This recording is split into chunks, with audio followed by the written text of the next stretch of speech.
I request Mr. Lakshminarayanan, Vice Chairman Cognizant and our Chairman for ICT ACT, to set the context by his opening remarks.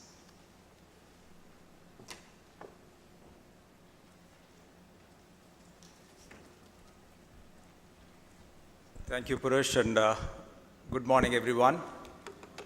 Let me add my welcome to all of you and to all the students who are watching this webcast. It's again a pleasure for me to be with you this morning on a very, very important topic that ICT Academy has taken the initiative to foster. We have some eminent speakers today to share their ideas, their thoughts for entrepreneurship and innovation with you. We have fantastic sessions, including sessions from institutions that promote entrepreneurship. For example, the TiE Chennai and TiE Coimbatore, two very flourishing organizations that promote entrepreneurship, are represented today. You will hear a lot about the entrepreneurship story. So all in all, a fantastic program. And I keep interacting with a lot of you educational institutions here. I'll continue that interaction. I will just make a few brief remarks. The first one is something that I always like to repeat about education and training. With this industry academia collaboration, there would be a tendency on the part of the industry to be overbearing, to come in and dump their training requirements in the educational institutions so that they can get ready people to be hired into the industry. That's their specific interest. That's their training interest. Whereas as educationists, you have a different agenda. You have to provide education. You have to provide the concepts to the people. You have to encourage people to work together in teams, foster values, expect them to be innovative and creative so that they have the ability to move from one discipline to the other with solid grounding in basic concepts. So don't accept the industry coming in and forcing your educational institutions to become training institutions. Training has a separate role, education is a separate role. All that ICT Academy is trying to do is to provide the bridge just to understand the context of the industry so that the education can be relevant, and then the teachers are much more informed about the rapid changes in technology, particularly in the information and communication technology area, where there are rapid changes that are taking place. So keep that in mind, and we on the part of ICT Academy will make sure that there is no overbearing thrust from the industry onto the educational institutions, making undue demands, number one. The second point that I want to mention is about the growth opportunity. Entrepreneurship, innovation is all about opportunities. What kind of an opportunity that exists? The opportunity in the technology space is immense because information technology is in the middle of everything today. It is the one sector, one area that brings about convergence. Convergence of ideas, convergence of industries, convergence of knowledge, convergence of business models, etc., etc. We have seen in the past years the convergence of telecom, information technology, media, and entertainment into what is now universally or globally known as the time vertical: telecom, IT, media, and entertainment.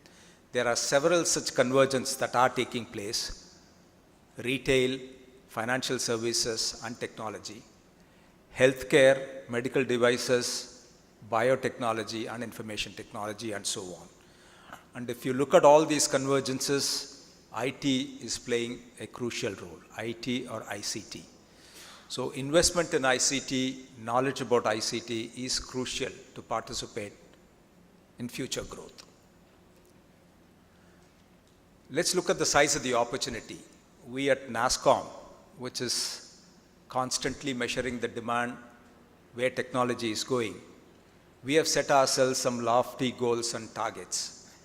We believe that the industry, which is about $100 billion today in India, can grow to something like 200 or $225 billion in the next 7-8 years. More than doubling it. Okay. That requires skills, that requires capability, that requires a lot of engineers, a lot of innovation, etc.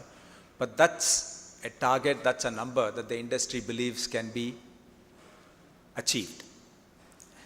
Even greater is an opportunity where technology promotes newer growth at the point of intersection of information technology and other industries. Information technology and the automotive sector, for example, there is a special group that is focusing on this, which believes there is fantastic growth opportunities for innovation in that area. So much so, in one of the recent studies, McKinsey's, which is a study that was commissioned by NASSCOM, McKinsey has just given a broad number, saying if you think growing to about $225 billion as an IT industry is something fantastic, truly it's fantastic, about 2 to 3% of the GDP. Think about an equal size, another $225 billion of new industry that you can create at the intersection of information technology across the board. Applying IT to governance in the government sector, applying IT to medical devices, applying IT to individual innovative efforts. That is a huge opportunity. That's almost quadrupling the size of the industry from where we are today. That's the type of opportunity that we are looking at for the future. And many of those examples you can see. One simple example, multiplying consumption. Take the example of Flipkart, a very, very simple, innovative idea. I'm sure all of you are familiar with that model. Pay when you receive the goods, pay cash, and if you don't like it, you can return it, send it back. This model of Flipkart, where you pay at the time you receive the product that you have ordered, is number one, growing tremendously because of the attractiveness of the model. Two, that's going to increase consumption something like 11 times in the next 3 to 4 years. The people who are ordering products, be it a cell phone or a camera or a book or whatever it is, are people who do not have direct access to it in a big retail store. If you go to a remote village, they have a desire to own the latest cell phone or a camera or read a book. They don't have a close-by bookstore. Now, they have an option of ordering this through Flipkart. It will be delivered at their doorstep. You pay the money. You don't need a bank account. You don't need a credit card. And if you don't like the product in the time, from the time that you order to the time that you're receiving it, you can even send it back. It's an attractive model. Their returns are fairly high. Flipkart is not complaining about the returns because that encourages people to look at this mode of purchasing. And as they expand the products that they put out, that's going to be an enormous market for them. Again, a new model, something that was thought out by young people, people coming out of colleges. There are 2 or 3 other models that I've been privy to as part of the Thai Entrepreneurship Network, as well as the Chennai Angels, a group of people who fund some of these initiatives. Many of these ideas are from students coming out of colleges. Again, simple ideas of using technology, a Facebook-like medium, to promote a specific aspect. Mobility. There is a small company, Future Telecom, started by 3 or 4 students who had that idea while they were studying, got together, invested whatever money that they had, and borrowed some money, and they are providing apps to large telecom vendors today. That's the level of entrepreneurship that is available in the country, and the opportunities are plenty more.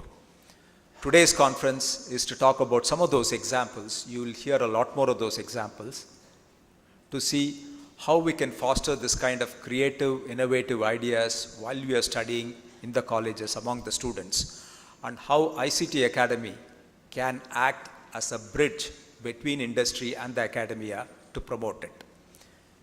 To conclude, just one specific example of what Cognizant is doing in this area.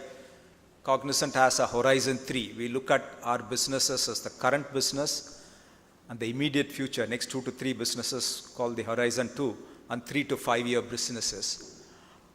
And those 3 to 5 year businesses are in the social, mobile, analytics, and the cloud computing area.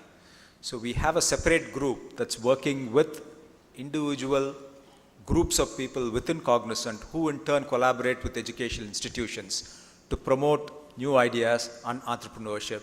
Some of those ideas would be shared today with you as to what kind of a model can be adopted by colleges and universities in order to incubate these ideas within the framework or the academia that you're operating in.